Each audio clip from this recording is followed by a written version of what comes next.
જય સ્વામિનારાયણ. નિજ તત્વ પથાવબોધનમ.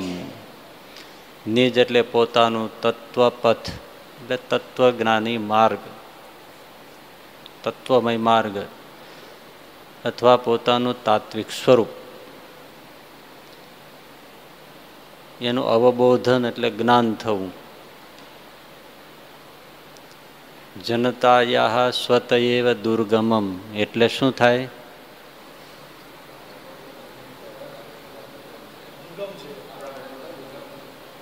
જનતાયાહ લોકોને માટે, સ્વતઃ એટલે પોતાની મેળે, દુર્ગમ છે, જાણી ન શકાય એવું અગમ છે. શું અગમ છે? ભગવાનનું સ્વરૂપ ઓળખવું અગમ છે. કારણ કે જે વસ્તુ સામે નથી એને કેમ ઓળખવી?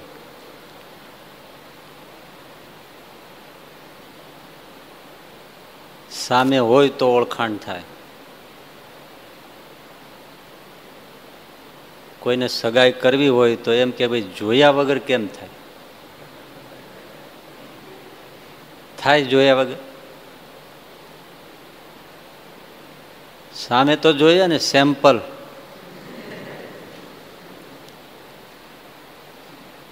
તોય ક્યાંક ક્યાંક આ એવું સંભળાતું હોય છે કે સેમ્પલ બતાવ્યું હોય જુદું હોય ને ગોઠવાઈ જતું હોય જુદું હોય. આવું ક્યારેક આવે છે. એવું એમ ફોટા જોઈને કર્યું હોય તો એવું જ થાય. અને ઘણાના ફોટા એવા હોય તેને નેગેટિવ સારી આવે.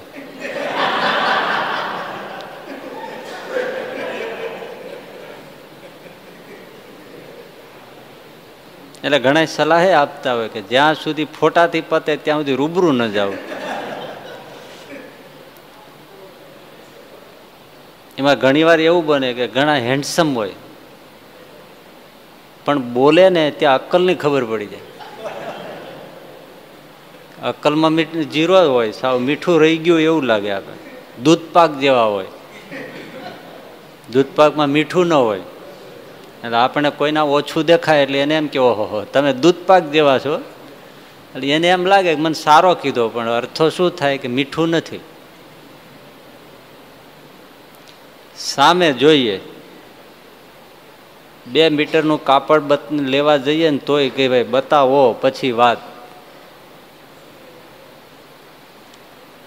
તો જો ભગવાન વિશે કંઈક જાણવું હોય, ભગવાન ભગવાન કહીએ પણ ભગવાન ક્યારેય ધરતી ઉપર આવતો ન હોય તો એ અલ્લાહ, એ ખુદા, એ પરમપિતા કેવો હશે એ શું ખબર પડે?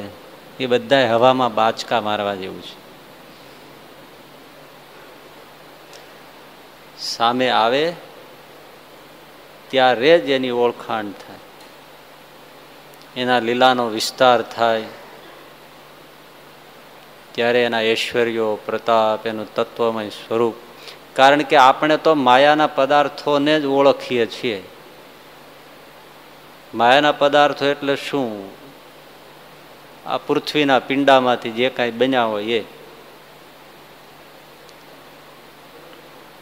પણ ભગવાનનું સ્વરૂપ એવું છે કે જે માયામાં આવે, માયામય દેખાતું શરીર ધારણ કરે, માણસની જેમ જ જન્મ ધારણ કરે, ન પણ કરે. નરસિંહ ભગવાન ક્યાં કોઈ માતાને ઉદરે જન્મા? લોખંડના થંભમાંથી નીકળે. હમણાં જ આવશે નૃસિંહ જયંતિ, હમણાં 18 તારીખ, રવિવારે. ગમે ત્યાંથી પ્રગટ થાય. પરંતુ માતાને ઉદરે.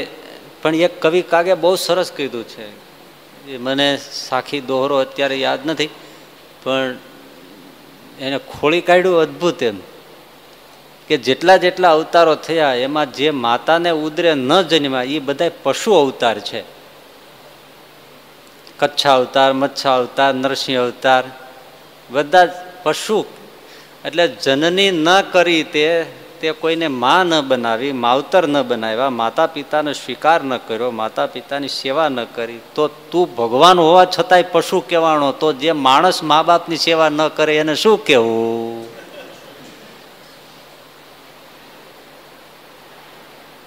કે માવતરની સેવા કરી એ જ ભગવાન ભગવાન કહેવાનો અને વિશેષ એ જ પૂજાણો. માટે ભલા થઈને બધા માવતરની સેવા કરજો.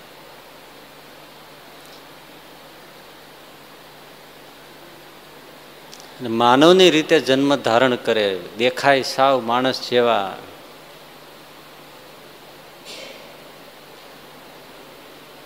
એનું દર્શન કરવું હોય રાતે તો દીવો કરો તો દેખાય, માણસ હોય ત્યારે, પૃથ્વી ઉપર હોય ત્યારે. નહીતર એ જ ભગવાન સૂર્ય ચંદ્ર ને પ્રકાશના દાતા છે. એ જો આમ સંકલ્પ કરે તો સૂર્ય છે દીવો ઠરે એમ ઠરી જાય. એક હનુમાનજી હતા, એમ કહેવાય છે કે સૂરજને ગળી ગયા હતા. સૂર્ય ચંદ્રને પ્રકાશના દાતા એ છે, પણ જ્યારે ધરતી ઉપર આવે ત્યારે દીવો કરો ત્યારે એનું દર્શન થાય. અસમર્થ લાગે, પણ છતાંય આપણા જેવા નથી. રાત્રિનો સમય હતો, ગઢપુર ગામ હતું, અક્ષર ઓરડી હતી, શુકાનંદ સ્વામી પાસે કાગળ લખાવતા હતા, અને એમાં એ તેલનો દીવો ઠરી ગયો એટલે શુકાનંદ સ્વામી લખતા બંધ થઈ ગયા.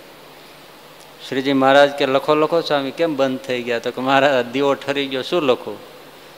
એટલે મહારાજે જમણા પગનો અંગૂઠો લાંબો કર્યો અને એમાંથી પ્રકાશ કાઢ્યો, લ્યો લખો. પણ એટલો બધો પ્રકાશ કાઢ્યો કે આંખ જ ઉઘડે નહીં. એટલે શુકાનંદ સ્વામીને કે લો લખો લખો, તો શું લખવું, આમાં કઈ દેખાય તો ને. પછી મગિયા દીવડા જેવો પ્રકાશ એમાંથી રાખ્યો અને એને પ્રકાશે શુકાનંદ સ્વામીએ કાગળ લખ્યો. હવે આવું જેણે નજરે જોયું હોય એને કેમ હેત ન થાય?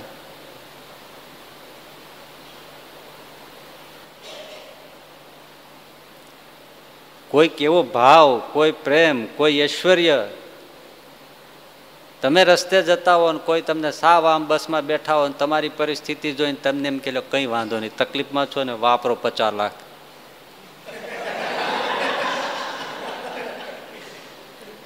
તો પછી તમારે એનું એડ્રેસ લીધા વગર રહી શકો? અરે એની વાહે વાહે ફરે. માગ્યા વગર 50 લાખ દીધા તો માગી ત્યારે કેટલું દેશ? કેવું હેત થાય? બસમાં બેઠા હોય ને ખાલી કોક જરાક ગુલાબનું ફૂલ દઈ દે તો કેવું થાય?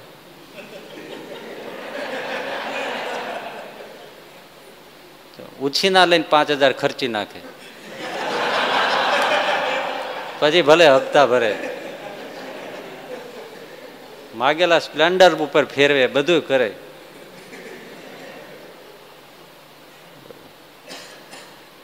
નજરે ભાવ જોયો તો ને, તો ભગવાન જ્યારે ભાવ દેખાડે ત્યારે એ જ સ્વાભાવિકપણે, બસ એટલા માટે ભગવાન લીલા કરવા આવે છે. એ લીલા કરે અને ભક્તોને ભાવ થાય, હેત થાય. આમાં ઘણા આવે છે, પણ હાવ લુખા કાંકરા જેવા હોય કોઈને એની હારી હેત ન થાય, એને કોઈની હારી હેત ન થાય. પણ ઘણા ભીના હોય, માણસ વલ્લા હોય, ખબર છે ને, માણસ વલ્લા, એને માણસો વગર ન ફાવે. કે જ્યાં જાય ને હેત થાય એને. એક આવે સુખ ઉપજે ને એક આવે દુઃખ થાય, એવું છે ને. અમુક માણસો આવે ત્યારે સુખ થાય, અમુક માણસો જાય ત્યારે સુખ થાય.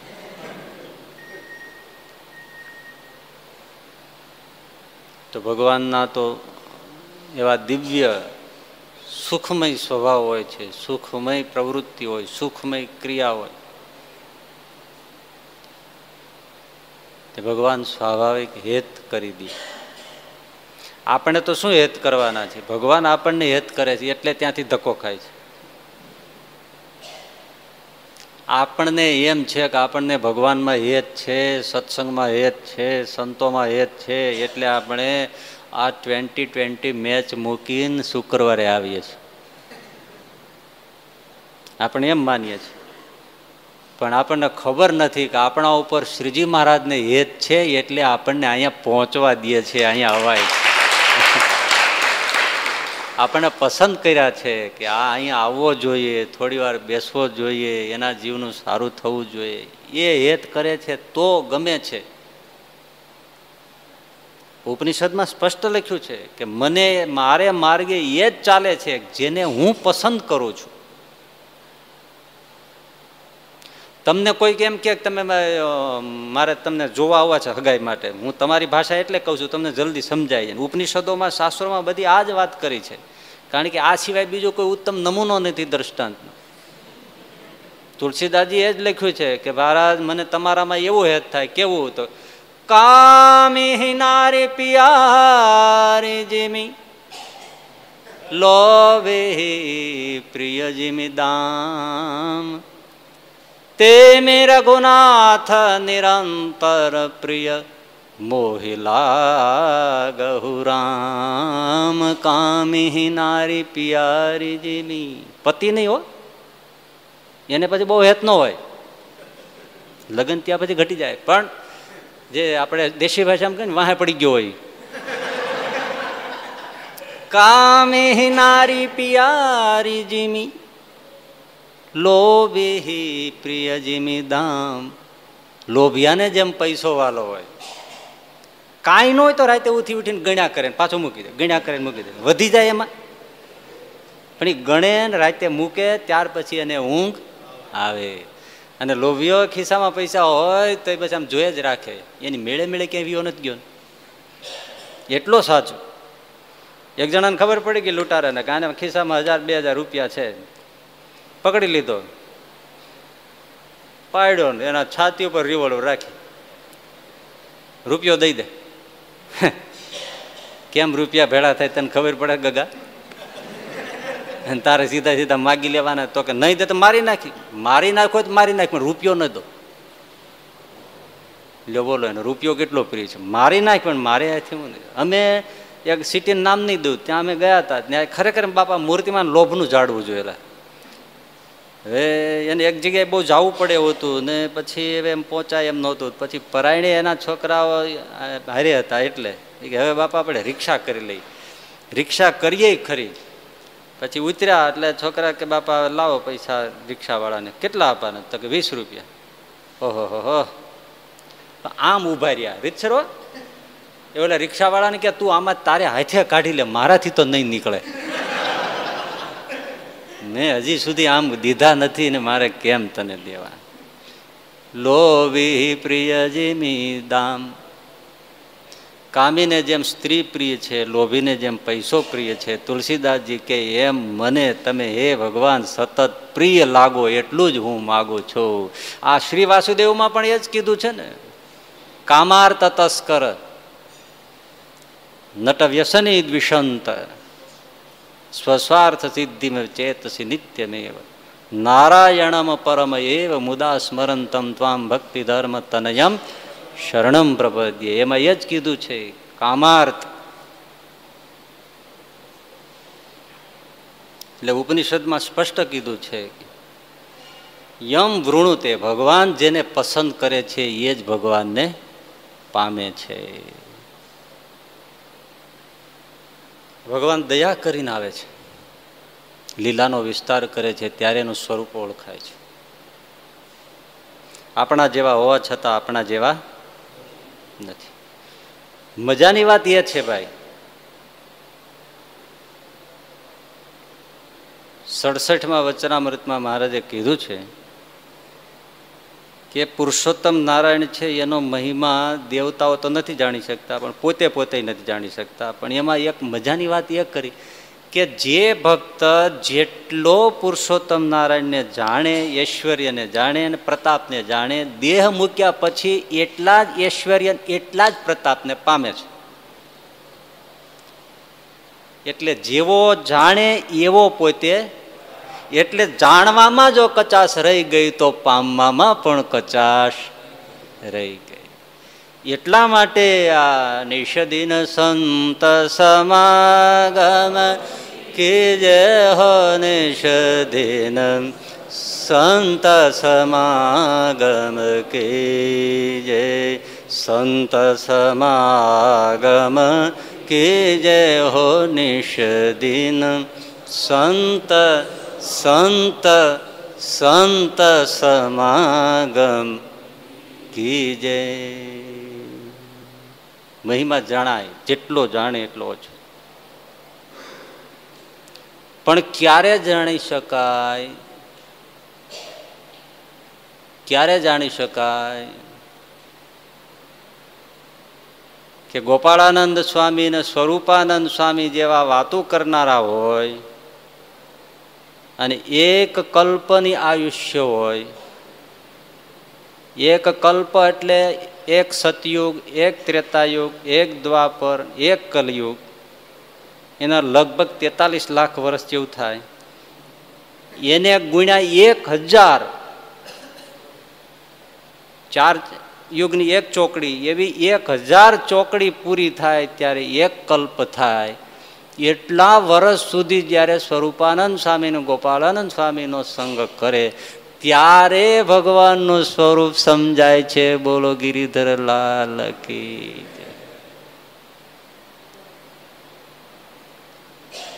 પણ છતાંય જેટલું થાય એટલું કામનું છે.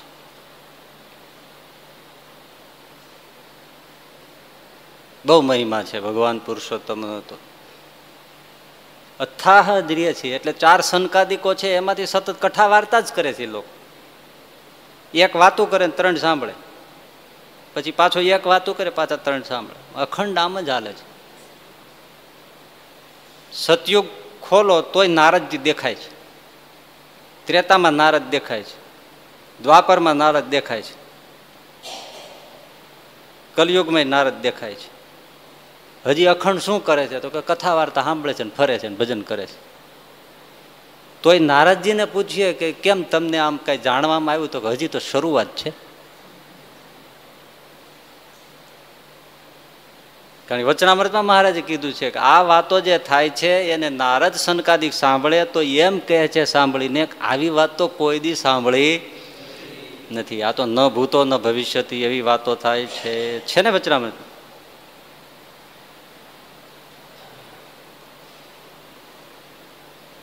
એટલે ભગવાનનું સ્વરૂપ પણ ઘણાને મનમાં એવું એક થઈ ગયું હોય છે, બસ કે હવે અમને મળે એવા કે ભાઈ બહુ હવે સાંભળી શું સાંભળવાનું, કઈ એટલું કરવાનું છે ને, સ્વામિનારાયણ કરો તો એ હું કરું છું, પછી બીજું શું સાંભળવાનું. પછી એવું ઘણી વાર એને કીધેલું. પછી એકવાર મારે એનો મોકો મળી ગયો એટલે મેં કીધું ચાલો થોડી વાર બેસો વચનામૃત વાંચીએ. મને કે એમાં તો શું વાંચવાનું, એમાં કઈ તો એ જ કીધું છે ને કે સ્વામિનારાયણ ભજન કરો, તો એ આપણે કરીએ છીએ. મેં કીધું તમે જે ખોલો એ વચનામૃત વાંચીએ. આપણે ખોલ્યું પછી વાતો કરી. ભગવાનની ઈચ્છાથી એવી વાતો થઈ. અડધો કલાક, પોણો કલાક, 1.5 કલાક, 2 કલાક એને હાલ્યા જ રાખ્યું. મને કે મારે થોડું મજા બહુ આવી આમાં, આટલું બધું સમજવાનું છે. મેં કીધું આ તો ખૂટે નહીં એવું જ છે. પછી બધી સીડીઓ લઈ ગયા અને પછી સાંભળે છે. એને એવું થાય એવું થોડું છે. શ્રીજી મહારાજ સ્વધામ પધારી ગયા પછી ચૈતન્યાનંદ સ્વામી, ગોપાળાનંદ સ્વામી વડતાલના સભા મંડપમાં વચનામૃત વંચાવે ને વાતો કરે. ચૈતન્યાનંદ સ્વામીને કોઈ કહે કે ગોપાળાનંદ સ્વામી વચનામૃત પર શું વાતો કરે છે, આવો તો કે બાપ કહી ગયો એના ઉપર પછી બીજું શું સાંભળવાનું. સામે બેસીને સાંભળ્યા હતા ને એ બાપ કહી ગયો પછી એમાં નવું શું બીજું સાંભળવાનું, એટલે આવે નહીં. પણ એકવાર અચાનક આવવાનું થયું ને બેઠા ને ગોપાળાનંદ સ્વામી વાતો કરતા હતા. ચૈતન્યાનંદ સ્વામી બેસી ગયા. પછી રોજ આવતા થઈ ગયા. પછી તો એવા ડૂબી ગયા, સભામાં ઊભા થઈને દંડવત કરીને એમ કીધું કે જો આ ગોપાળાનંદ સ્વામીને ન સાંભળ્યો હોત તો કાચો ને કાચો મરી જાત. પણ વચનામૃત લખ્યા, સંશોધન થયા, બધું થયું, વાંચ્યા, સાંભળ્યા, પણ સમજાણા તો આજે. એટલે આ શાસ્ત્ર એવું વસ્તુ છે. ભગવાનનું બીજું સ્વરૂપ શાસ્ત્રો છે. તમે અનુભવ કરજો ને. રામાયણ હોય, ગીતા હોય, જેમાં પ્રેમ હોય તમે એ વાંચે જ રાખો. તમને રોજ જે નવા નવા અર્થો મળશે, રોજ નવું નવું મળશે. એમ ભગવાનની મૂર્તિની સવારે તમે પૂજા કરો છો એ કરવા ખાતર કરો એમ નહીં, પણ જે સ્વરૂપ છે એને તમે રોજ આમ બહુ એટેન્શનથી આમ નિરખી અને પૂજા કરો, તમને રોજ નવું નવું સ્વરૂપનું દર્શન થશે. રોજ રોજ નવા નવા ભાવ દેખાય છે. રોજે ક્યારેક મૂર્તિ જો તમે એવી રીતે કરશો થોડા વખત, તો એની આ મૂર્તિ તમને ક્યારેક હસતી દેખાશે, ક્યારેક સૂનમૂન દેખાશે, ક્યારેક પ્રસન્ન દેખાશે. બહુ એવા મૂર્તિના ભાવ દેખાય. આપણે ઘણી જગ્યાએ વડતાલ જાય, તમને અનુભવ હોય કે ન હોય ખબર નહીં, પણ કાળુપુર જાય સ્વામિનારાયણ મંદિરે, અહીંયા આવીએ, અહીં ખુદ અહીં મૂર્તિ દર્શન. ક્યારેક મૂર્તિ આમ હોય તો એની નહીતર એમાં શિલ્પમાં કાંઈ ફરતું નથી ને, પણ અનુભવ ઘણાના હોય છે. આપણને ઘણી વાર એવા અનુભવ છે. મૂર્તિ આમ ક્યારેક એટલી બધી પ્રસન્ન જ હોય, અને ક્યારેક આમ બસ સુનમુન, ક્યારેક બહુ પ્રસન્ન હોય, ખબર નહીં આવે. એ તો બધા મૂર્તિમાં એવા ભાવ.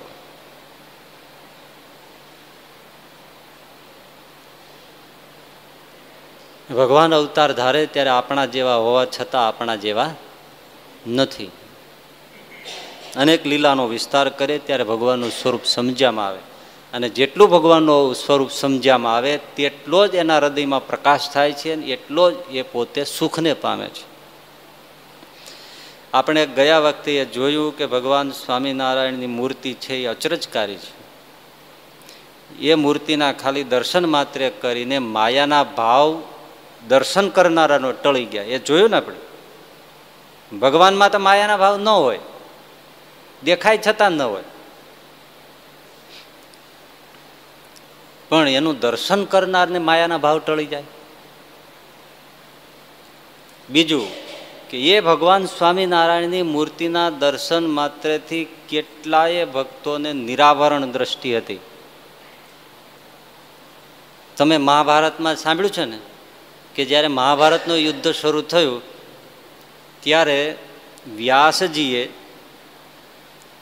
ધૃતરાષ્ટ્ર અંધ હતા પણ ઉત્સુકતા બહુ હતી કે યુદ્ધમાં થશે શું, મારા છોકરાઓનું શું. અંદરથી એને હતું જ આનો ભૂકો નીકળી જ જવાનો છે, કારણ કે જાણતા હતા કે સામે અર્જુન છે અને શ્રી કૃષ્ણ છે.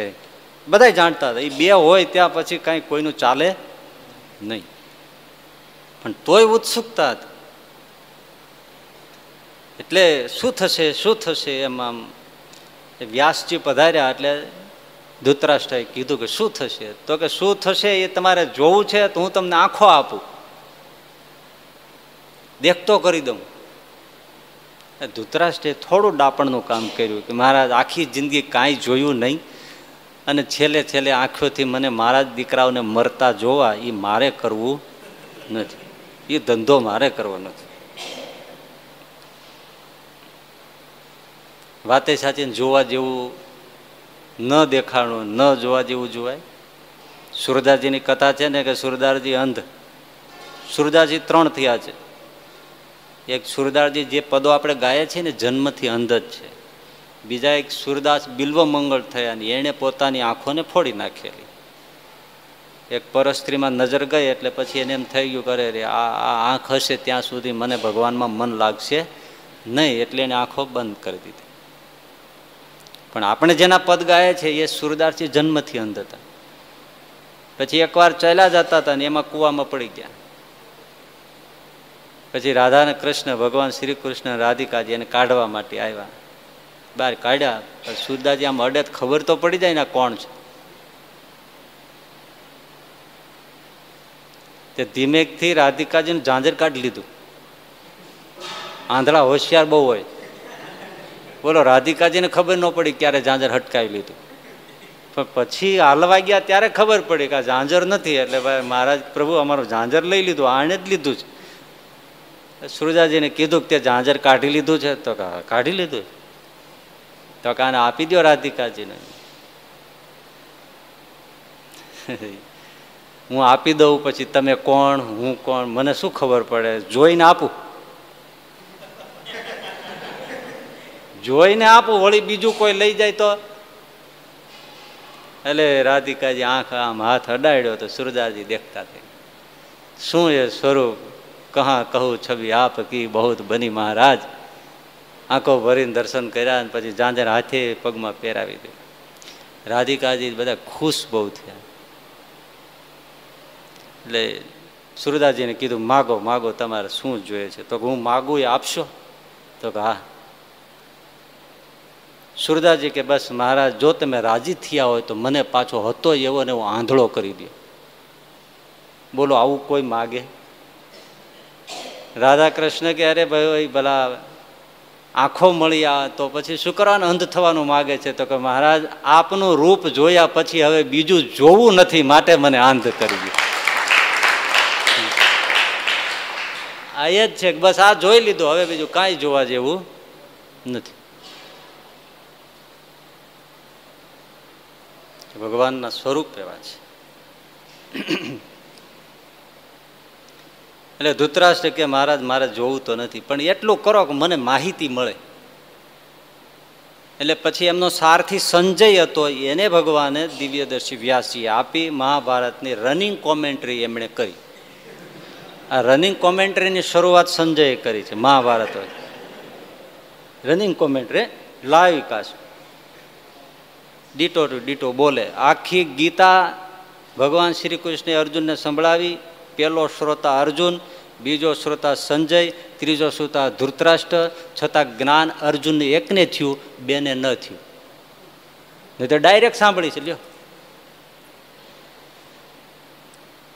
18 દિવસ સુધી સંજયને દ્રષ્ટિ આપી. મહાભારતના યુદ્ધમાં બધું થાય, રજે રજનું એ બેઠો બેઠો અહીં જોવે. બોલો ટેલિવિઝનની શોધ તો હમણાં થઈ, પણ એ વખતે આ હતી ને દિવ્ય દ્રષ્ટિ. પણ એ એકને દ્રષ્ટિ હતી. ભગવાન સ્વામિનારાયણ વખતે કેટલાય ભક્તો આજીવન 18 દિવસ નહીં, આજીવન સુધી બસ નિરાવરણ દ્રષ્ટિ. સેંકડો કિલોમીટર દૂર શ્રીજી મહારાજ જે કાંઈ લીલા કરતા હોય, કથા કરતા હોય, વાતો કરતા હોય, મળતા હોય, બધું બેઠા બેઠા પોતાને ઘરે જોવે. અને આ કોઈ ગપ્પા થોડા છે, ગપ્પા થોડા છે.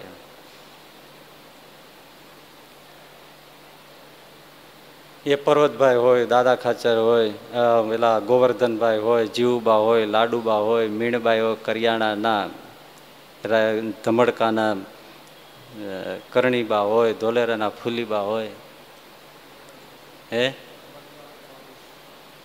કેટલા કેટલા.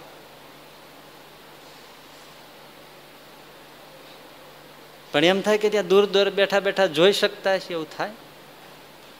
બધું જ દેખાય. રાજકોટમાં પેલા એ સાધુ આશ્રમની પાછળ બદામનું ઝાડવું, અત્યારે છેકની ખબર નહીં, ત્યાં જોગી સ્વામી બેઠા હતા. માધવપુરી સ્વામી આવ્યા અને એમણે કીધું કે આપણે કલકત્તા, ક્યાં રાજકોટ ને ક્યાં કલકત્તા, ક્યાં રાજકોટ ને ક્યાં કલકત્તા, બે છેડા ને. એમણે કીધું કે સ્વામી કલ્યાણજીભાઈના દીકરાનો ફોન આવ્યો છે, બાપાની ઉંમર 99 વર્ષ છે,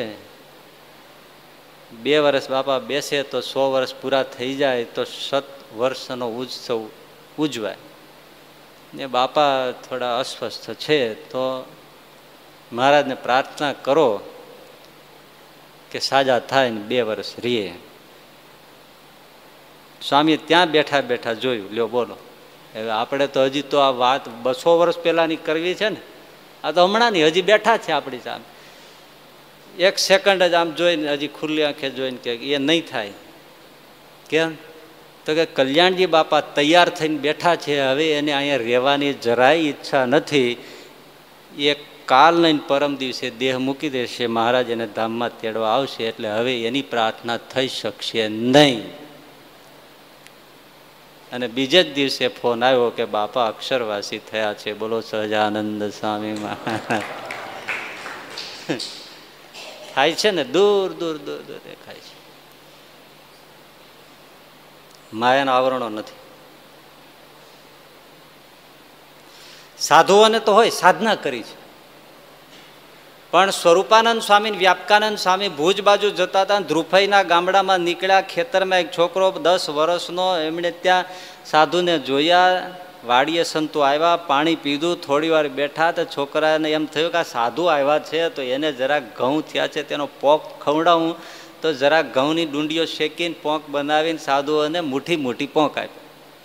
તો એ વખતમાં સંતોને તો ધોકે શિરામણ ને ધોકે જમવાનું, એમાં કંઈ ખાવા પીવાનું બહુ મળતું નહીં.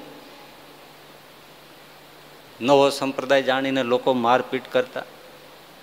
ખોબો ખોબો બસ ખાલી મુઠ્ઠી મુઠ્ઠી પોંક આપ્યો, સંતોએ પોંક ખાધો, પાણી પીધું. છોકરો નાનો, સાધુઓને પ્રત્યે આવો ભાવ એટલે સંતો રાજી બહુ થઈ ગયા. એમણે કીધું કે છોકરા માગી લે, તારે કાંઈ જોઈએ છે? અત્યારે આપણે માગ્યો છું કે સાયન્સમાં 90% આવે એવું કરી દો ને. પેલા છોકરાએ એમ કીધું કે મારા મને શું માગવું, મને કાંઈ આવડે નહીં, તમને જે વહાલું હોય ને એ મને આપો. કેવી સરસ બુદ્ધિ કહેવાય, તમને જે વહાલું હોય ને એ મને આપો. સાધુએ કીધું છોકરા અમને વહાલા તો ભગવાન છે, જા તને આપ્યા એટલું કીધું, અને છોકરાને માયાના આવરણ ટળી ગયા. ત્યાં બેઠો બેઠો શ્રીજી મહારાજ જ્યાં લીલા કરતા હોય ત્યાં બધું જુએ. એ તો ભગવાન તો કરે, પણ એના સાધુ એ ખાલી મુઠ્ઠી પોંકમાં આવું થયું. અને એ છોકરો સાધુ થયા ભુજમાં, અને એનું નામ અચ્યુતદાસજી પડ્યું. અચ્યુતદાસજી તો ઘણા એના દર્શન છેલ્લે કર્યા હશે. તો સવારમાં નાહી ધોઈ પૂજા કરીને સીધા ભુજની વાડીએ વયા જાય, અને ત્યાં જઈને મંડે કામકાજ કરવા. મંગળામાં કે શણગારમાં આરતીમાં આવે નહીં નરનારાયણ દેવના. હવે સારા સાધુ કહેવાય ને કોઈ દી આરતીમાં ન આવે તો લોકો ટીકા તો કરે ને.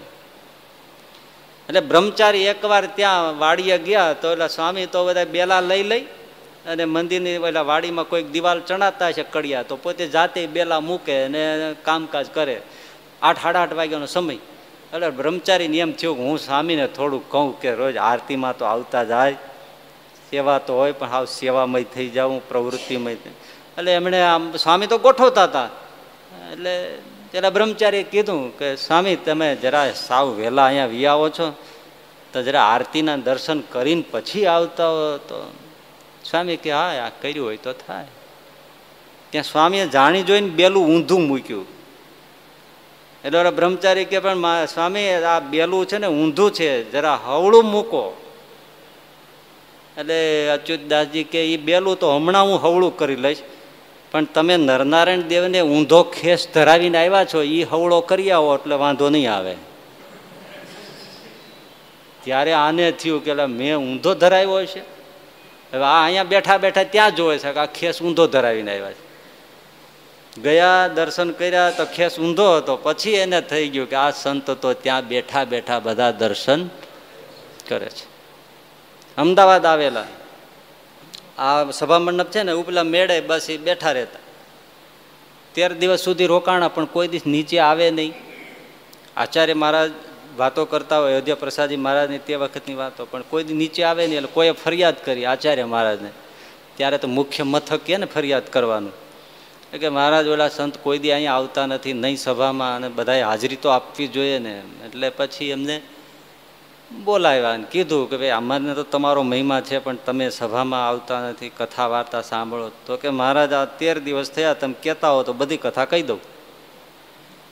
અને 13 દિવસની કથા એમણે કહી દીધી. ત્યારે આચાર્ય મહારાજને પણ ખબર પડી કે આ સાધુ કેવા છે. એ કોણ હતા? ખાલી મુઠ્ઠી પોંકમાં કામ થયું હતું.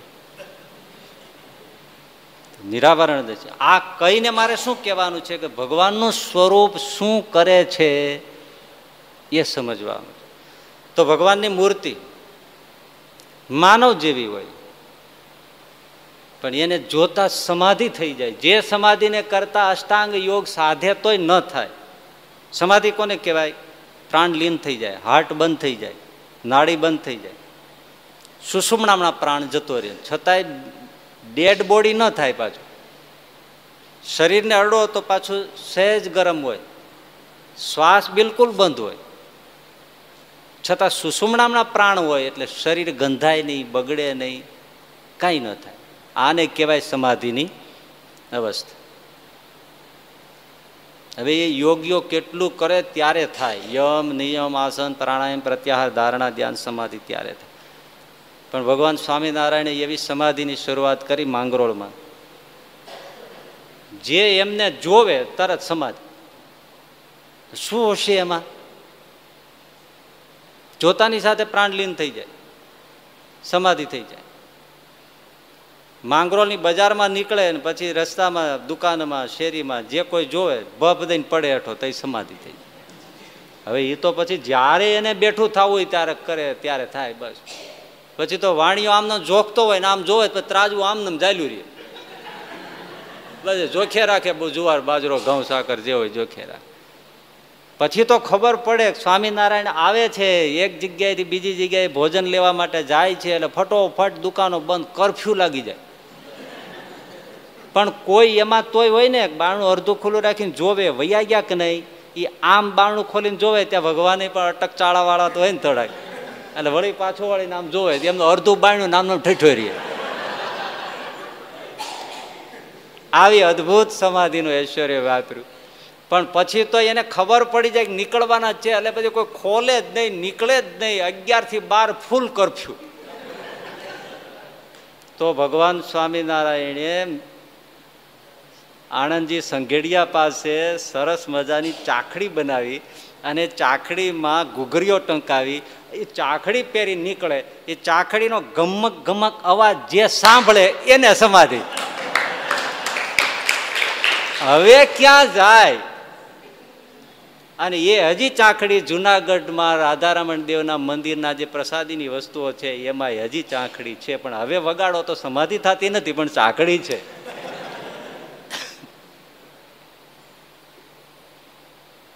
કેવી મોટી વાત છે. સાધુઓ કેટલાય બિચારા ભણ્યા ન હોય પણ ભગવાનનું સ્વરૂપ જોઈને બધા સાધુ થઈ ગયા હોય. પછી ગામડે ગામડે મોકલે, જાઓ ભગવાન ઓળખાવો, જીવને ભગવાનની કથા વાર્તા કરો. ઓલા બીજા અભણ સાધુ હોય એટલે મહારાજે કે મહારાજ અમને કાંઈ આવડે નહીં, પ્રતિપક્ષી કાંઈ પ્રશ્નો પૂછે, અમે શું વાતો કરીએ? અને વાતો બધાને કરતા આવડે, આ તમે બધા બેઠા છો, એટલે માઇક પકડાઈ જાય, આમાં કેટલા વાતો કરે? વાતો શું કરે? એક જણાને ગાંધીજી ઉપર બોલવાનું હતું 2 ઓક્ટોબર. તે ઊભો થયો. ગાંધીજી એટલે ગાંધીજી, બીજું નહીં.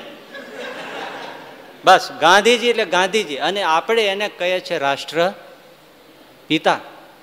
રાષ્ટ્રપિતા એ હું જયારે યાદ કરું છું ત્યારે મને બીજું યાદ આવે છે, રાષ્ટ્રપતિ. રાષ્ટ્રપતિ યાદ આવે છે એટલે મને એમ થાય છે એ તો બહુ ઊંચો હોદ્દો કહેવાય. અને એને મળવા જવું હોય તો ન મળાય, દેશ વિદેશ જવું હોય તો જવાય, પણ રાષ્ટ્રપતિને ન મળાય. પણ આ દેશ વિદેશે જવું હોય તો એમનેમ તો જવાય નહીં, એના વિઝા જોઈએ. વિઝા લેવા માટે આપણે તો મુંબઈ જવું પડે. મુંબઈ તો આપણને ક્યાંથી મેળ પડે? અને મુંબઈ તો મહાનગરી કહેવાય. મહાનગરી કઈ મુંબઈ એક જ થોડી છે? દિલ્હી છે, કલકત્તા છે, મદ્રાસ છે, ઘણા છે. અને મદ્રાસનું નામ યાદ આવે એટલે મને તરત કાળી વસ્તુ બહુ યાદ આવે, કારણ કે ત્યાં લોકો કાળા બહુ છે. અને લોકો કાળા છે એટલા માટે ધોળી વસ્તુઓ બહુ ખાય છે, ચોખા ખાય છે, દૂધ ખાય છે, પણ ધોળા થતા નથી, કાળા ને કાળા રહે છે. નહીં એટલા માટે કાળા ગમે એટલું કરો તો ધોળા ન થાય, કારણ કે તમે પેલી કહેવત સાંભળી છે કે કૂતરાની પૂંછડી 100 મહિના દબાવો તો વાંકીને વાંકી જ રહે, એ કોઈ દી સીધી થાય નહીં. એમ આ કૂતરાની પૂંછડી મેં દબાવી છે, જ્યારે સીધી થશે ત્યારે ફરીથી હું રાષ્ટ્રપતિ પિતા ગાંધીજી ઉપર બોલવા ઊભો થઈશ. અત્યારે આટલું બસ. હવે આ કઈ બોલવું હેલો છે? ક્યાં રાષ્ટ્રપિતા ગાંધી ક્યાં કૂતરાની પૂંછડી મેળ કર્યો? પણ બિચારો ગાંગો થઈ ગયો, જ્યાં ગયો ને હાલ્યો ગયો બસ. એટલે પેલા સંતો એમ કે સામે મહારાજ અમારાથી શું બોલાય? મહારાજ કે લ્યો આ રૂમાલ, લ્યો આ લાકડી, આનું શું કરવાનું? બસ એક લાકડીને લાલ ઠેબું ને એકને લીલું ઠેબું મહારાજે રંગીને આપી દીધું. કોઈ આવે ને તમારે માથાકૂટ કરે ને એટલે તમારે લાલ ઠેબું અડાડવાનું, તરત સમાધિ થઈ જાય. એમાં બધા એના જવાબ મળી જાય. તમારે કાંઈ કરવાનું નહીં. પગમાં પડે ને કે મહારાજ સત્સંગી કરો, વર્તમાન ધરે કંઠી પહેરાવી દેવાનું, તમારે પૂરું. બીજો પકડવાનો, જાઓ. હવે આવી રીતે શરૂ કરે. પછી ઓલાને ઠેબુ અડાડે, સમાધિ જાય. પછી કે મહારાજને જગાડવો કેમ? તો કે ભાઈ લીલું અડાડવાનું એટલે બેઠો થાય. આ રેડ લાઇટ ને ગ્રીન લાઇટ ની 4 થી શરૂઆત જ છે. એ લાકડી પણ આજે જુનાગઢમાં છે. હવે અડાડો તો સમાધિ નથી થતી, પણ લાકડી છે. જો આ કેવી મોટી. ઓલા શેખજી હતા, લ્યો કે મારે સિંધમાં સત્સંગ કરાવવા જાવ, તો કે જાઓ. તો કે મારે હું કેમ કરું? તો કે તારે દાઢી છે ને, કોઈ આવે એટલે કે દેખો મેરી દાઢી. એની મિયાની દાઢી જોવે ને સમાધિ થઈ જાય. લ્યો જબરી વાત. પછી તો મોટી કથા છે, પણ એ આપણે માંડવી નથી. કેવી મોટી વાત. ઐશ્વર્યો કેવા. આ સરદાર છે, સરદારમાં હજી તળાવ છે. ત્યાં નાવા ગયા, તેમાં તો મગરા, માછલા, કાચબા, જળચર, બધા સાપ ને એવું બધું બહુ. એટલે ઓલા બધા કાઠી દરબારો કે મહારાજ આમાં નાવા ન પડાય. કેમ? આમાં પડીએ નાવાના મગરા કઈડી જાય કાચે ને કાચા. મહારાજે ચપટી વગાડી, બધાને સમાધિ, બધા તરવા માંડ્યા એમને. હાલો લ્યો બધાને આઘા કરી નાઈ લ્યો. સુરા ખાચર ની બધા તો આમ તો રમૂજી ને મહારાજ હવે અમે આમ આઘા પાછા જાય ને પછી એ ટાણે મગરું જ હળ પાછું અમારે ટાંટીઓ પકડી તો નહીં લે ને. મહારાજ કે નાડી પ્રાણ કોના હાથમાં છે? નાવ નિરાતે. મીડા નાવા બધા નિરાતે. ઉપર કાગડાઓ ને બધા મીડા ચક્કર ભરવા. એને તો મિજબાની થઈ ગઈ ને માછલા મીંડા તરવા. એટલે સુરા ખાચર કે મહારાજ તમે બહુ દયા કરી દીધી આખા તળાવમાં. કેમ? આ માછલાઓ બધા મરી ગયા છે ને આ બધા જો આવી ગયા છે ને હમણાં ઉપાડ લે છે. તો કે એના નાડી પ્રાણ અમારા હાથમાં જ છે ને. આ મગરાના છે, માછલાના છે, કાગડાના નથી. એક પણ જીવને અડશે નહીં. ખૂબ નાયા, બહાર નીકળ્યા, ચપટી વગાડી, બધા પાછા સચેત થઈ પાણીમાં. એ આજે પણ પ્રસાદીનું તળાવ છે. આ બધી માયનામાં ન આવી વાત છે. પણ આપણે બીજી પેઢી સુધી એવા સાધુઓને જોયા છે કે જે થપાટ મારીને સમાધિ કરાવી દેતા.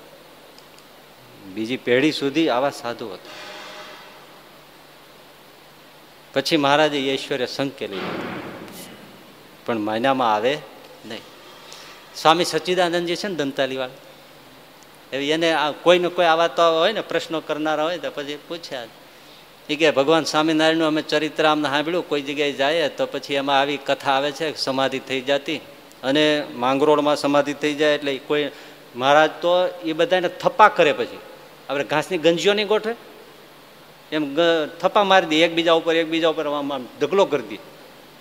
કંઈક શ્વાસ લેવાનો તો હોય જ નહીં એટલે થપ્પો મારી એક રૂમ જ રાખ્યો હતો. એ રૂમમાં ગોઠવી દે. કોઈ મહિને જાગે, 2 મહિને જાગે, 2.5 મહિને, 3 મહિને, 4 મહિને પડ્યા રહી અમને. પછી કોઈ બાપો હોય ને છોકરાને ગોતતો આવી ચડે એટલે મહારાજ મારો મેઘજી અહીંયા હલવાનો છે. ત્યારે મહારાજની પાસે લક્ષ્મણ નામનો એક છોકરો રાખ્યો હતો. મહારાજ કે લક્ષ્મણ જા, જે બાપો નામ દે નામનો પુકાર કર. એ પુકાર કરે એટલે ઓલો હળવળે, વચ્ચેથી બેઠો થાય ને ઓલું ભડોડો બધું હેઠું પડે. એ વળી લક્ષ્મણીઓ પાસે 2-3 જણા વળગીને પાછું ગોઠવે બાજુ. એટલે આમ ખરેખર આવું માયનામાં ન આવે એવું, પણ હવે હતું એની ના કેમ પાડવી? એટલા માટે ઐતિહાસિક ઘટના છે કે આ વસ્તુ મુક્તાનંદ સ્વામીને મયારામ ભટ્ટ કેવા ગયા કે આ તું જ છે, આવું કંઈ હોય નહીં. અને ખુદ મુક્તાનંદ સ્વામી વઢવા માટે આવ્યા મેઘપુરમાં કે અરે તમે આટલી નાની ઉંમરમાં ગાદી ઉપર બેસી ગયા ને તમે આ શરૂ કર્યું, યોગ્યોને સમાધિ ન થાય. આ ઐતિહાસિક ઘટનાઓ લખાયેલી છે. એટલે તમે આ શું શરૂ કર્યું? એમ સમાધિ થાય? મહારાજ કે પણ શું કરીએ, હવે થઈ જાય તો થઈ જાય છે, એમાં અમે શું કરીએ? તો કે એ બધા માને પણ અમે ન માનીએ. તો કે ન મનાય તો ન માનો.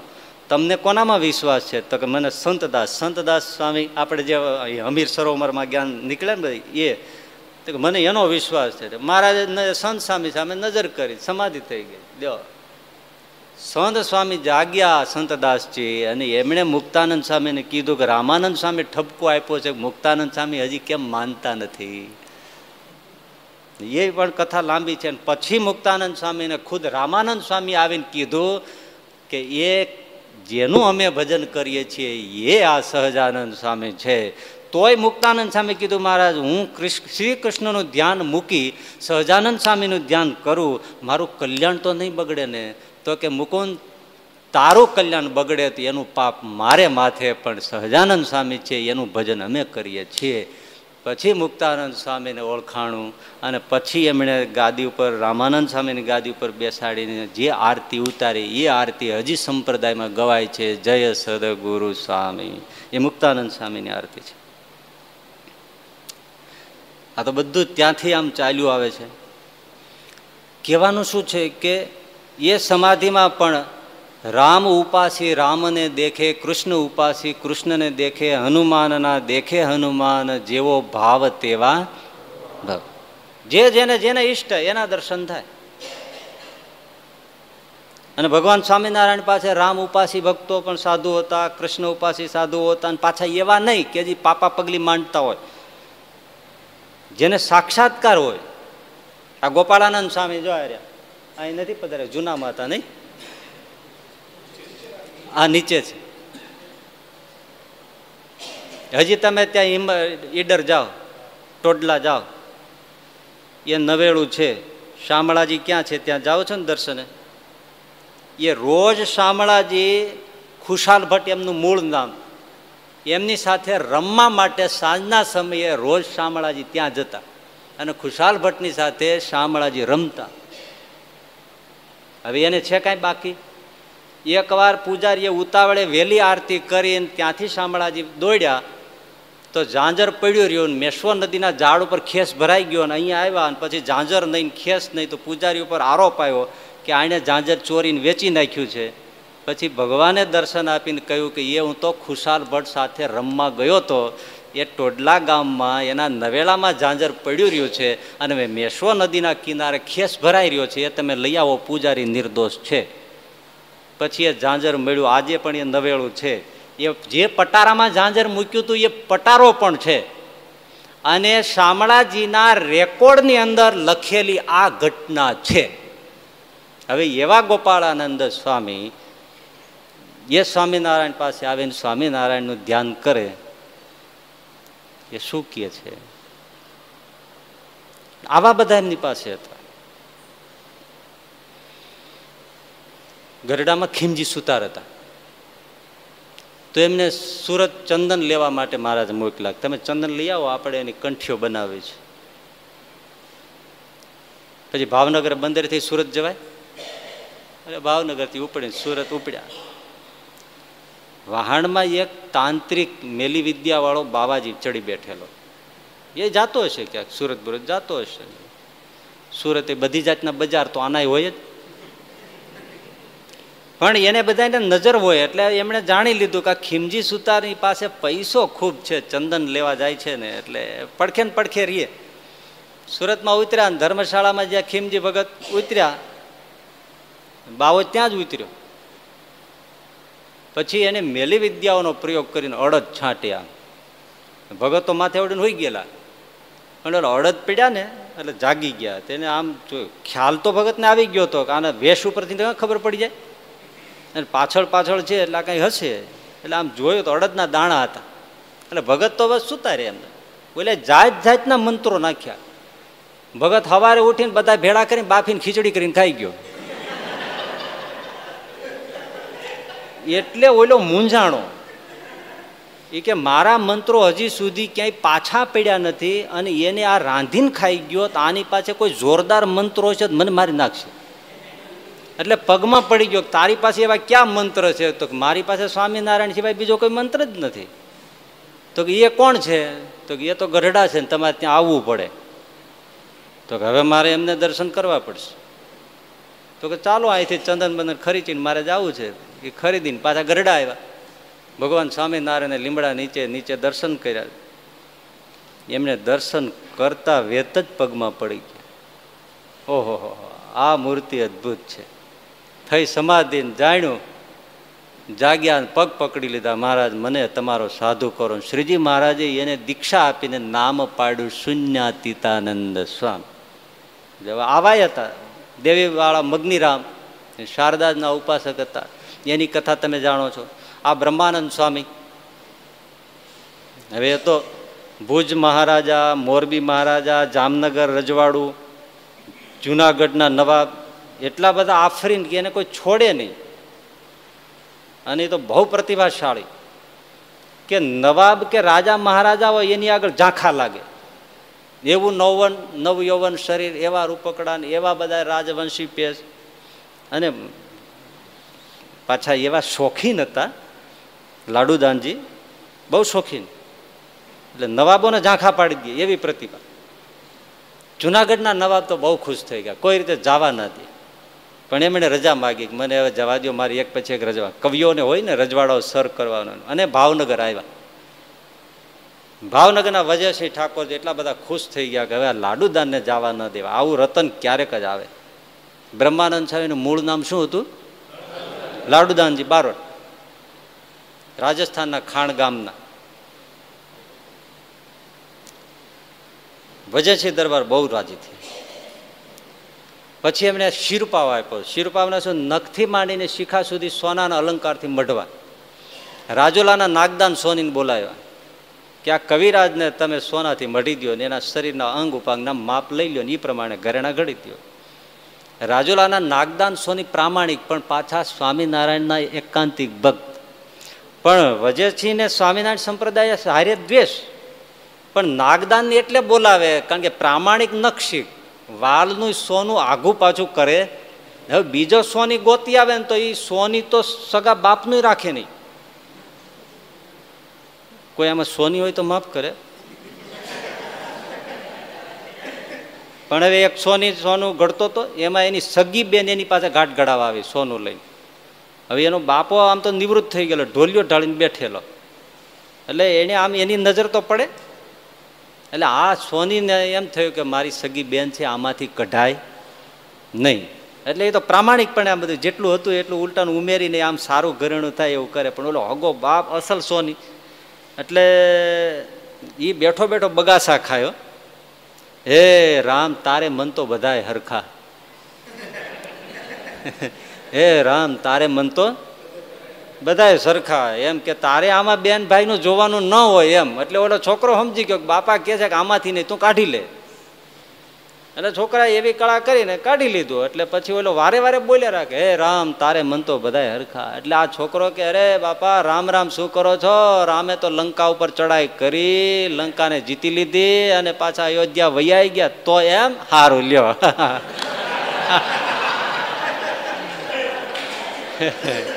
કાઢી લીધું ટૂંકમાં બોલો લ્યો. પણ નાગદાન એવા હતા નહીં.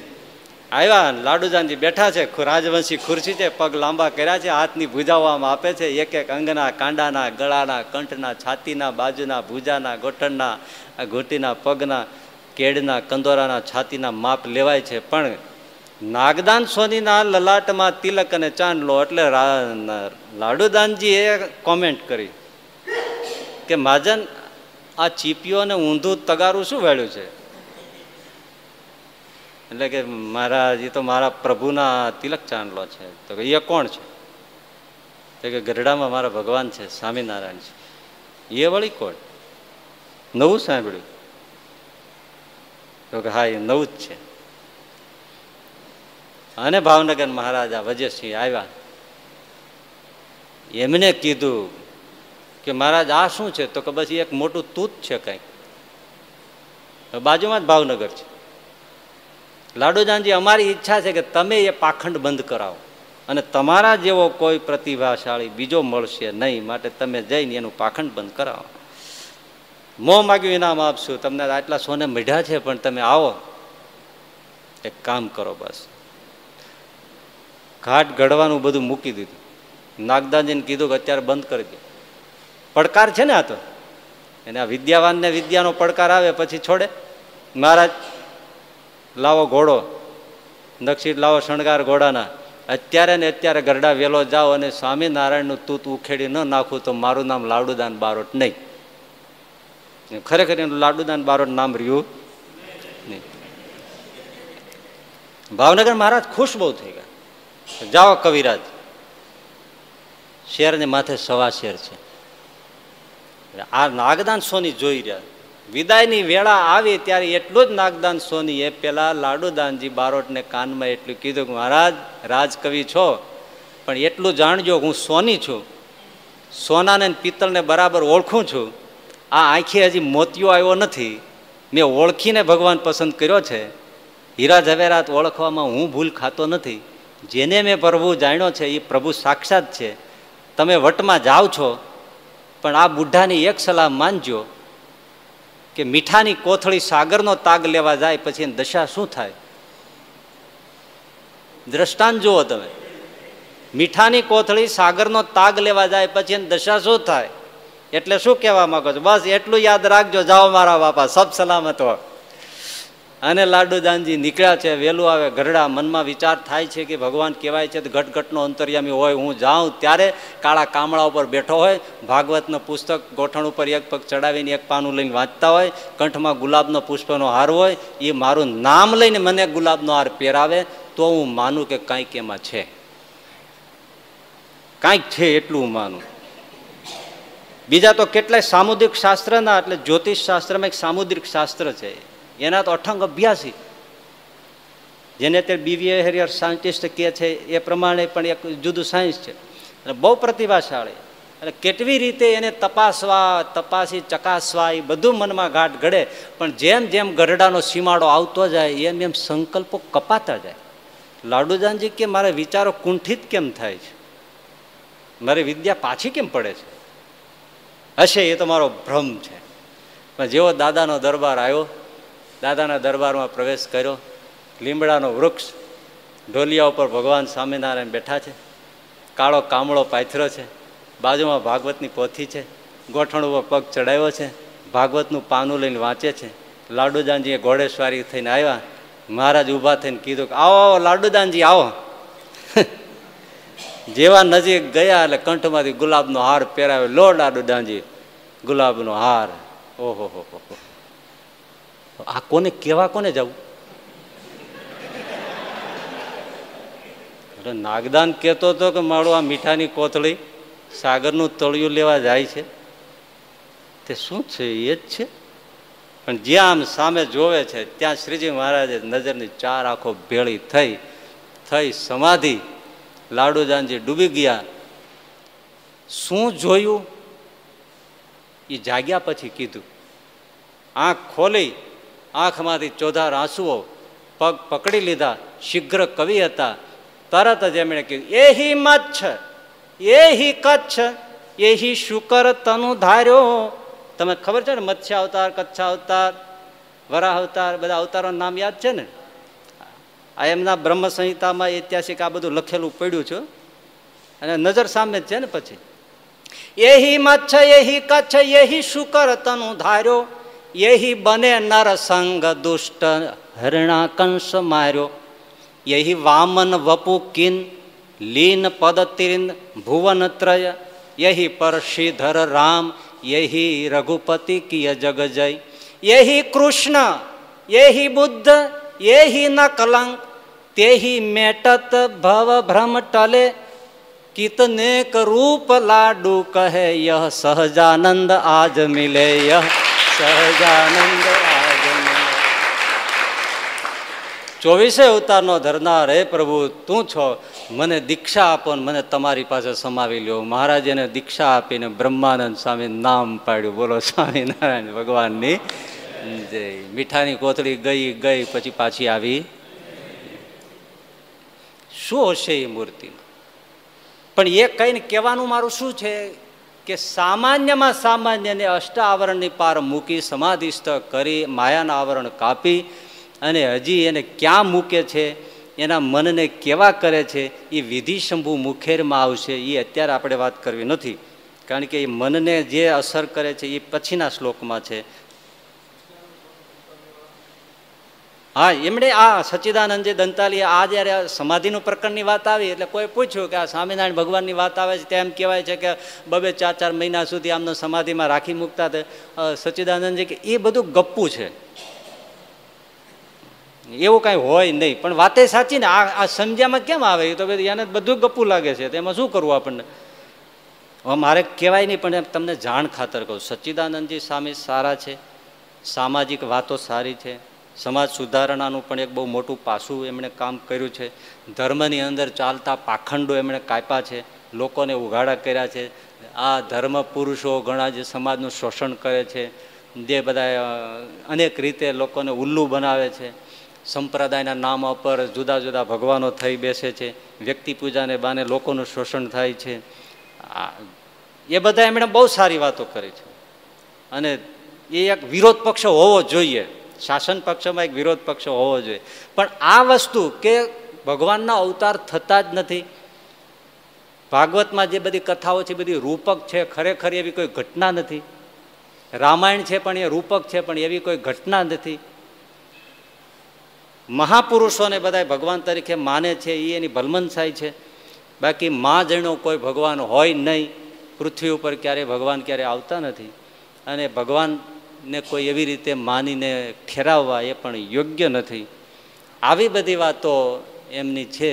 અને મોક્ષ જેવું કાંઈ નથી, આત્મા જેવું પણ કાંઈ નથી. મારી બાયપાસ સર્જરી નામનું એને પુસ્તક લખ્યું છે, એમાં એમણે બધી આવી પણ વાતો લખી છે. ઉપસંહાર નામનું પુસ્તક છે, એમાં પણ ઘણું આવું લખ્યું છે કે ખરેખર મોક્ષને માટે જે લોકો સાધના કરે છે એની મને દયા આવે છે, પણ ખરેખર તો આપણને સ્વામીજીની દયા આવે છે.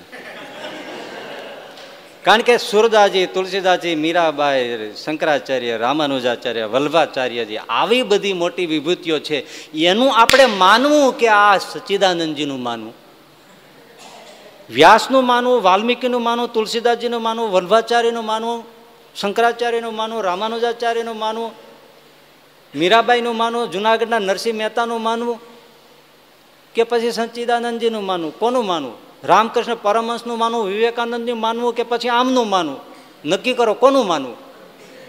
તો વિવેકાનંદજી, શંકરાચાર્યજી, રામકૃષ્ણ પરમહંસ, નરસિંહ મહેતો, મીરાબાઈ, ધ્રુવ, પ્રહલાદ, સુરદાસ, તુલસીદાસજી, આ બધા મૂર્ખ, આ એક બુદ્ધિવાન. થોડીક માણસને અક્કલ હોય ને તો માણસ વિચાર કરે, હું તો નથી ભૂલ્યો ને કે આટલી મોટી બધી વિભૂતિઓ હોય. વિવેકાનંદજી એ નહોતા માનતા, પણ રામકૃષ્ણ પરમહંસ પાસે આવ્યા અને કે ખરેખર તમે ભગવાન જોયો છો? કે આ જોયો છે ને, તારે જોવો છે? ક્યારે જોવો છે? અત્યારે જોવો છે? તમે અત્યારે બતાવે? અત્યારે બતાવે. તને જોવું એમ જોઉં છું.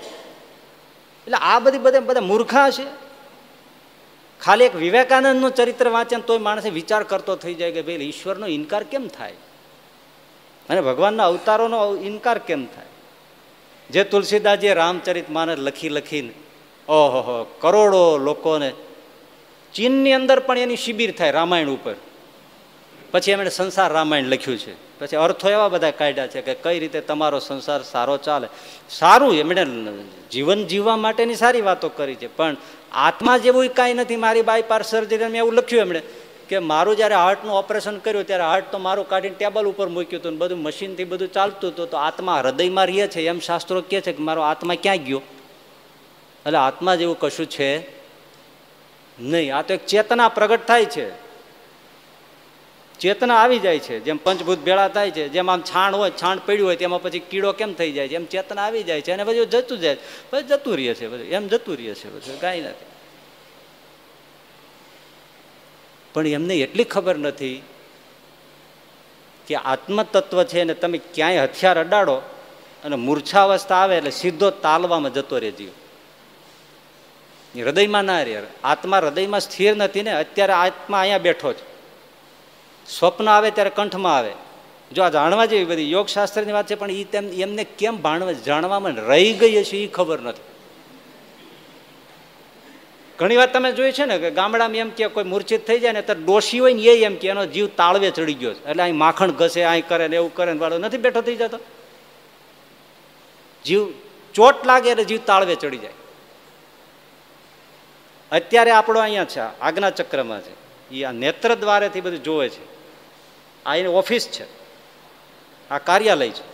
હૃદય છે એનું ઘર છે. રાત્રે ત્યાં પાછો ફરે છે, કામ કરવા ઓફિસે આવે છે. રસ્તો એનો આ છે. 6 ચક્રો છે, એમાં આ 3 ચક્રો છે એ ઉપર છે. આ હૃદય ચક્ર છે, અનાહત છે, ઓફિસ છે આત્માની. અહીંથી જયારે જાગીએ છીએ તમે જોજો, ખાસ માર્ક કરજો, આમાં જરાય જૂઠ નથી. આ બધું યોગશાસ્ત્ર છે, વૈજ્ઞાનિક છે, શાસ્ત્રીય વાત છે. આપણને સ્વપ્ન 2 વખતે જ આવે. એક સુવા જઈએ ત્યારે અને બીજું જાગીએ ત્યારે. એ સિવાય સ્વપ્ન ના આવે. એનું કારણ શું છે કે જો અહીંયા છે, અત્યારે અહીંયા છે, આપણે સુવા જશું એટલે કંઠ દેશમાંથી જીવ આવશે. કંઠ પ્રદેશમાં આવે ત્યારે સ્વપ્ન આવે. આ પ્રદેશ જ એવો છે કે એક ક્ષણમાં તમને 5 વર્ષનું પણ દેખાડી આપે. આ કંઠ પ્રદેશ એવો છે. એટલે ત્યાં આવે ત્યારે સ્વપ્ન થાય. અને સ્વપ્નમાં તમે જોવો ને 1 જ સેકન્ડનું સ્વપ્ન હોય. એટલે તમે ઘણીવાર જોવો, તમને કદાચ આમાં અનુભવ હોય તો તમે માનજો. આપણે ઘણીવાર બરાબર સુવાની તે બહુ એકદમ ધ્યાનથી સાંભળજો આ વાતને. અને ન હોય તો પાછું યાદ રાખજો, ક્યારેક તમને પકડાશે. જીવ ખસે છે ને એ તમને બહુ રિયલ વાત કહું એમ. તમે સૂતાવો ઘણી વાર અને સૂતી વખતે ક્યારેક તમને ઝટકો લાગશે. અનુભવ છે ઝટકાનો? 1 સેકન્ડ માટે. દરરોજ થાય એવું નથી. એ એની વિક્ષિપ્ત દશા ઉપર આધાર રાખે. ત્યારે આપણે બિલકુલ આમ થઈ જાય, પછી બીજી સેકન્ડ આપણે સૂઈ જાય. એ ઝટકો લાગે છે ને, જીવ અહીંથી ખસે છે. એ ખસીને કંઠમાં આવે છે ને કંઠમાંથી ખસતા ઝટકો લાગે છે. બસ પછી પાછો સુસુપ્ત થઈ જાય છે. આ કેટલી અનુભૂતિ વાળી વાત છે, પણ બસ હવે આને કોઈ ચેતના છે જ નહીં.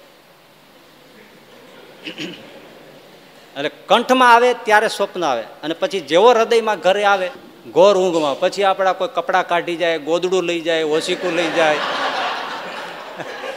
એટલે કાંઈ ખબર પડે નહીં. આપણને જણના કપડાં કાઢીને બૈરાના પેડાવી દે તોય કાંઈ ખબર પડે. સવારે ઉઠીને જોવે કે આ બધું શું થઈ ગયું. જે થઈ ગયું થઈ ગયું, બોલ સુષુપ્ત થઈ ગયું, બોલ. અને પાછો જાગે એટલે ત્યારે પાછો કંઠમાંથી પસાર થાય. કંઠમાંથી જેવો પસાર થાય પાછું સ્વપ્ન આવે અને પાછો જ્યાં જાગી જાય, વાત પૂરી. સેકન્ડની અંદર કામ થઈ જાય. હવે આને તમે ખાલી ડેડ બોડી કેમ કહી શકો? પણ એમને માય બાયપાસ સર્જરી માં એવું બધું લખ્યું છે, પણ એ તાળવે જીવ ચડે છે. એટલે હજી બ્રેઇનની સર્જરી નથી થતી. બ્રેન સર્જરી નથી થતી. એ તમે આ બદલી નાખો, ઈ ટાણે કાપી નાખો તો કોઈ માણસ બેઠો થાય. તમે હાર્ટ સર્જરી વાળા કરો ને, અહીંયા જીવ આવી ગયો, પછી માથું કાપી નાખો, પછી બેઠો થાય કેજો લ્યો, પછી પૂરું થઈ ગયું. એટલે આત્મા પણ નથી, મોક્ષ પણ નથી, ભગવાનના અવતારો થતા નથી. હા, ભગવાનના નામમાં બહુ માને છે, એટલે આદર બહુ છે. એ બેઠા હોય ત્યારે હરિઓમ હરિઓમ હરિઓમ હરિઓમ કરે. સારું છે, ખોટું નથી. સમાજને ઘણા જગાડ્યા, સાચે માર્ગે લોકોને દાન આપતા, ગરીબોની સેવા કરતા, ખોટા બીજા ધર્મમાં સડાય એને બહુ દૂર કરાવે, એનું ઘણું બહુ સારું છે. પણ અમુક વસ્તુઓ ન પણ સમજાય. એટલા માટે એ એમ કહે છે, બાજુ દેખાય એવું. તમે રામાયણ વાંચો એટલે એમાં તરત આવે, પછી આ ભાગવત વાંચો તો એમાં આવે. પૂતના છે, એ પૂતના જ્યારે મરી ત્યારે હવે 12 ગાઉમાં લાંબી એની ભૂજાઓ હોય. તો વાંચીને તેમ તો થાય જ ને કે આવડી થોડી 12 ગાઉ સુધી ભૂજા હોય કોઈની. અને રામાયણ તમે ખોલો એટલે એમાં આવે કે કુંભકર્ણની મૂછો કેવડી લાંબી હતી, 64 ગાઉ સુધી લાંબી મૂછો હતી. હવે એવડો તો કઈ મૂછું લાંબી હોય તો એ કેવડો હોય? એટલે સચ્ચિદાનંદ એમ કે આ બધા રૂપક હોય, પણ કોઈ આવું કોઈ માણસ આવું પ્રાણી હોય નહીં. 10 માથા રાવણના આમ હોય તો એ માણસ લાગતો કેવો હોય છે? 10 આમ લાઈનમાં હોય. એ હૂતો હોય તો સીધું જ હોવું પડે, પડખું તો ફરાય નહીં. પડખું ફરીને હોય તો ખેતરમાં હળ ઊભું હોય એવું લાગે. અને મોટો પ્રોબ્લેમ એ થાય કે એને માથું દુખે ત્યારે મંદોદરીને કેવું પડે ને 8મા નંબરમાં બામચોળ. ઉપાધિ કેવી. ત્યારે વળી કોઈએ બહુ સરસ કીધું કે રાવણ તો વૈજ્ઞાનિક હતો, તો તમે જાણો તો કા તો એને પલંગ જ એવો બનાવ્યો તો પડખું ફરે ત્યારે 5 માથા છે ને અંદર ગરી જતા અને 5 આમ રહેતા. એ બધી છોકરા મનાવવાની વાતો છે, એવું કઈ હોય નહીં. પણ ખરેખર વસ્તુ એવી છે કે કુંભકર્ણ હોય કે રાવણ હોય કે પછી પૂતના હોય, ઐતિહાસિક પાત્રો જરૂર છે, પણ કથાની અંદર, શાસ્ત્રની અંદર, કાવ્યની અંદર એક કવિતાનું રંજન છે. એની સાથે સાથે તત્વજ્ઞાન રજૂ કરે છે કે પૂતનાનું આંતરિક સ્વરૂપ આવું છે, કુંભકર્ણનું આંતરિક સ્વરૂપ આવું છે. રાવણ અસુર હોય એટલે શિંગડા થોડા હોય તો બધા ઓળખી જાય. આપણે શિંગડા કરે છે, અસુર કોઈ દોર્યો હોય, રાક્ષસ દોર્યો, શિંગડા દોર્યા હોય, તો શિંગડા વાળો માણસ બજારમાં ફરતો હોય, મારી નાખે. અત્યારે કોઈ ખોટા લઈને ફરે તો મારી નાખે. પણ એનું કહેવાનું શિંગડા એટલે બતાવે છે એની અંદર માણસ છે પણ હકીકતમાં પશુ છે. એ સિમ્બોલાઇઝ કરે છે, આંતરિક વૃત્તિનું એક બાહ્ય રૂપક આપે છે.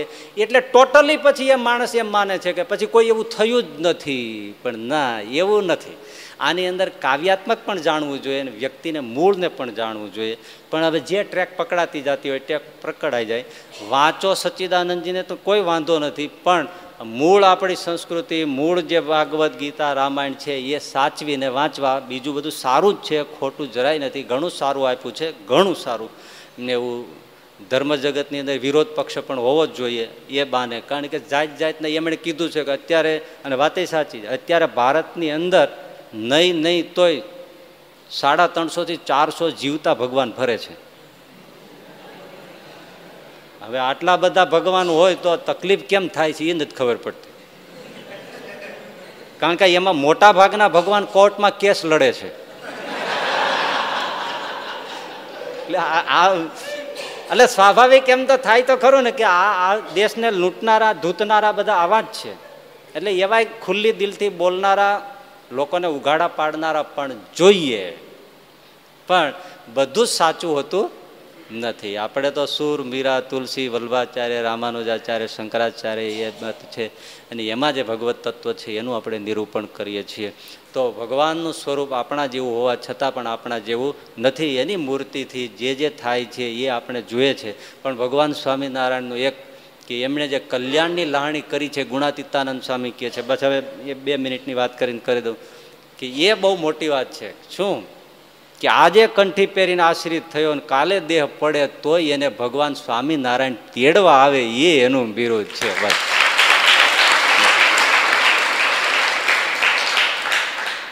અને ચોખ્ખે ચોખ્ખું એમણે પોતાને મોઢે કહી દીધું વચને, મારા જનને અંતકાળે જરૂર મારે આવવું, બિરુદ એ મારું બદલે નહીં, સર્વે જનને. બસ એ હું આવું છું. ગરડાનું મંદિર થતું તો શ્રીજી મહારાજે ઘોષણા કરી કે આની અંદર પાશેર પાણો કોઈ નાખશે તો હું એને તેડવા આવીશ. હવે ગરડાનું મંદિર થાય ને અહીંથી રસ્તો પડે. હવે એક ડોસી નીકળેલી, કોઈ 12 ગામની નીકળતી છે ગમે, હવે એની પાછળ કૂતરું પડ્યું, અજાણે શેરીના કૂતરાએ જાણે કે આપણા ગામની નથી ભાઈ. એટલે ડોસીની પાછળ કૂતરું પડ્યું એટલે ડોસી ગભરાણી, શેરીમાંથી પાણો લઈને કૂતરાની પાછળ ઘા કર્યો. કૂતરું તો ભાગી ગયું. પાણો ઉલ્લીને દાદાના દરબારમાં ગઢપુરનું મંદિર થતું હતું, એના પાયામાં જઈને પાણો પડ્યો આવડો. હવે એ તો ડોસીને કાંઈ ખબર નથી. ભગવાન સ્વામિનારાયણ ઘોષણા કરી એને ખબર નથી. ડોસી તો એને ગામ જ્યાં રહેતી છે ત્યાં. પણ અંતકાળ આવ્યો ત્યાં ભગવાન સ્વામિનારાયણ દર્શન દીધા. ડોસી કે બાપા તમે કોણ? તો કે હું ભગવાન સ્વામિનારાયણ.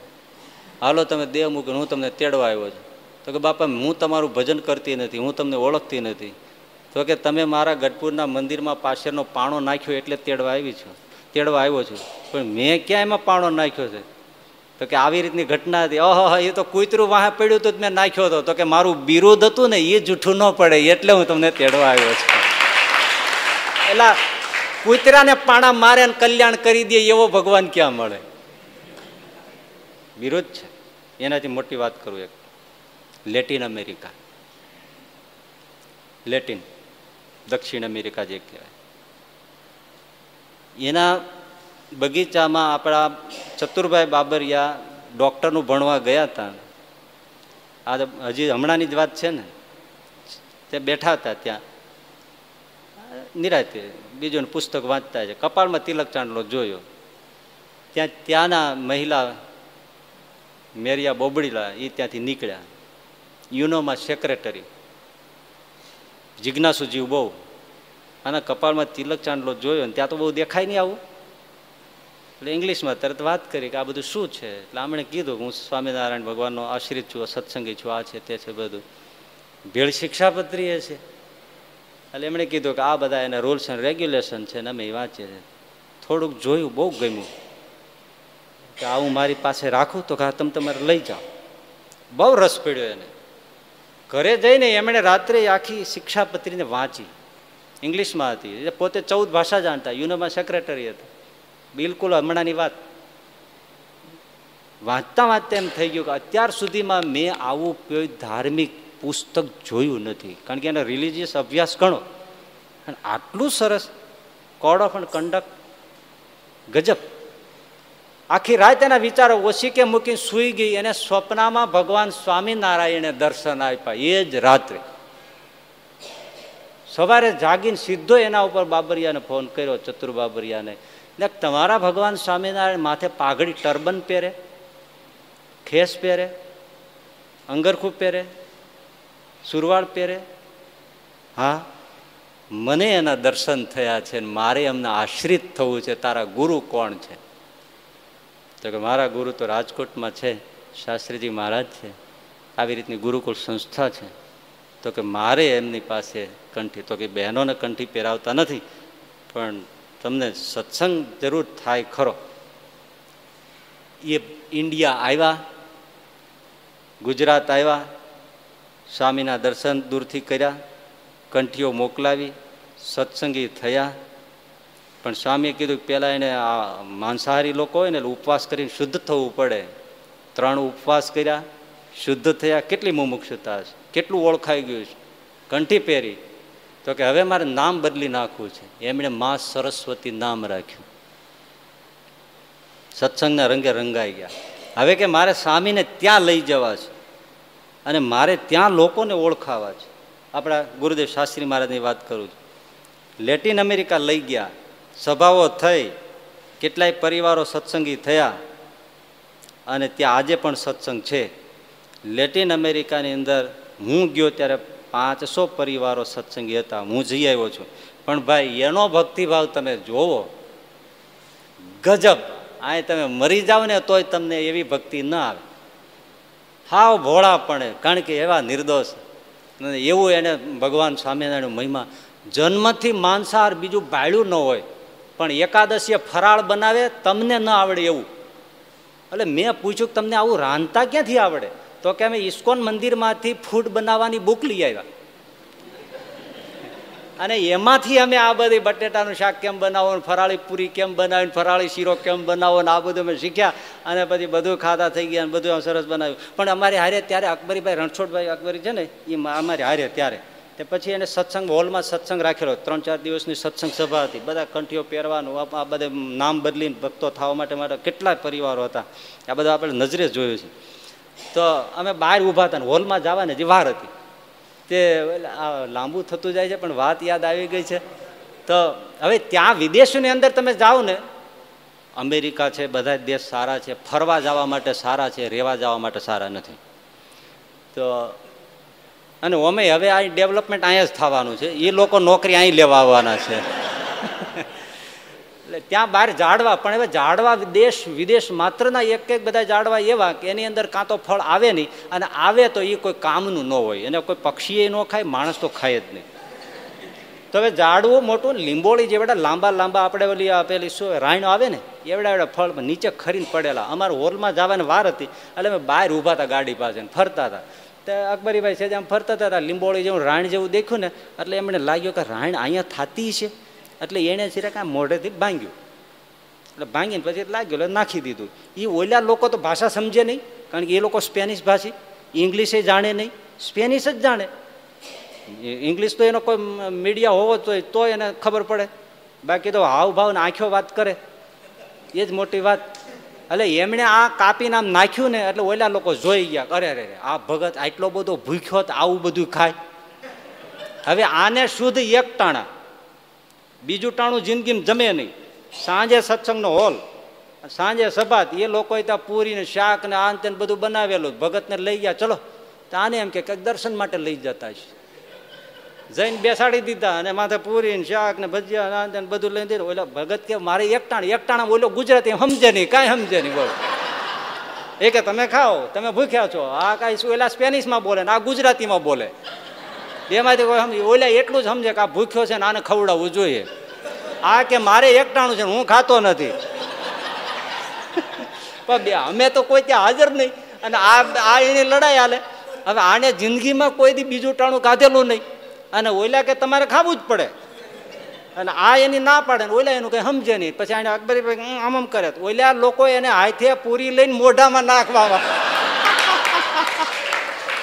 પછી અકબરીભાઈ થઈ ગયો કે આના પ્રેમ આગળ હવે આપણે એકટાણા જાય તેલ પીવા. એને જેટલું જમાડ્યું એવું કાધું. ઉપર આવડા 2 ગ્લાસ જ્યુસના પીરાવી, 1 ગ્લાસ પાણી પીવે, ઢમઢોલ કરીને બહાર આવ્યા. હાલી નો કે એટલું ખાધેલું હો. મેં કીધું અકબરીભાઈ તમે આમ હાફળા કેમ? મને કે મારી નાખ્યા, પેટ તમતોડા થઈ ગયા.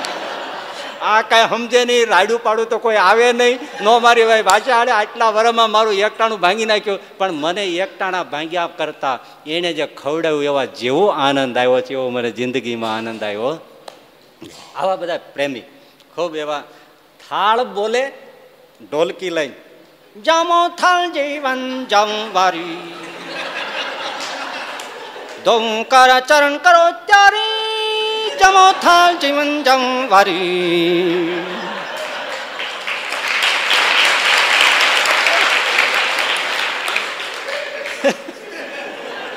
એ તો એના જ લઈમાં આવે ને, આપણી જેમ થોડો લઈ આવે. એ તો એના જે રોક એન્ડ રોલ હોય ને, પણ ગમે આપણને. ઠાકોરજીને જમવું પડે એવું, એવી સરસ આરતીઓ કરે, ઢોલકી બાંધીને એવા ભાઈ એ તો ભજન કરે. પણ પૂજા કરતા હોય, વચનામૃત ગુજરાતીમાં વાંચીએ, વાતો ગુજરાતીમાં કરીએ, એની આંખમાંથી પાણી આવેલા જાય. ક્યાં ક્યાંક સ્વામિનારાયણ નામ આવે, આંખમાંથી પાણી છે. એ કેટલાય પરિવારો સત્સંગી થયા. માં સરસ્વતીને એમ થઈ ગયું કે આ બધા જીવને ભગવાન સ્વામિનારાયણની વાણી ક્યારે જાણવા મળે, એટલે એમણે આખું વચનામૃત સ્પેનિશમાં ટ્રાન્સલેશન કર્યું. હવે થોડું બાકી, તબિયત લથડી, એટલે ભગવાન શ્રીજી મહારાજને પ્રાર્થના કરી, મહારાજ તમે સ્વતંત્ર છો, મારી આયુષ્ય ખૂટી હોય તો અત્યારે મને લેવા આવતા નહીં, મને આ કામ પૂરું કરવા દે છે. વચનામૃત પૂરું થઈ ગયું. એમણે પછી અહીં ફોન કર્યો કે હવે મારું વચનામૃતનું કામ પૂરું થઈ ગયું છે, હવે શ્રીજી મહારાજનું બિરુદ છે કે મારા જનને અંતકાળે જરૂર મારે, હું એમની રાહ જોઉં છું. એ ફોન થયો. બીજો ને ત્રીજો દિવસ રાત્રે એમને ભગવાન સ્વામિનારાયણના દર્શન થયા. એમની દીકરીનો દીકરો લક્ષ્મણ હતો. એને કીધું, લક્ષ્મણ ભગવાન સ્વામિનારાયણ આવ્યા છે અને હું એમની સાથે ધામમાં જાઉં છું, જય સ્વામિનારાયણ કરીને દઈશું. આજે આ એટલે ગુણાતીતાનંદ સામે કીધું છે કે ભાઈ કેટલી સાધના યોગીઓ કરે તો ભગવાનનું ધામ જલ્દી મળે નહીં, પણ આ જો ત્રીજે ડચકે અક્ષરધામમાં જઈને બેસે એવો ભગવાન સ્વામિનારાયણનો મૂર્તિનો આશ્રયનો પ્રતાપ છે. એ સ્વરૂપ ક્યારે ઓળખાય છે? જ્યારે ધરતી ઉપર આવે ત્યારે. હવે વિધિ શંભુ મુખે નિગ્રહમ, એ બાબતો આપણે આવતે વખતે લઈશું. અહીંયા નિજ તત્વ પથાવ બોધનમ જનતાયા સ્વતએવ દુર્ગમમ ઇતિ ચિંત્ય ગૃહિત વિગ્રહમ સહજાનંદ ગુરુમ ભજે સદા. એ પૂરું. સહજાનંદ સ્વામી મહારાજ.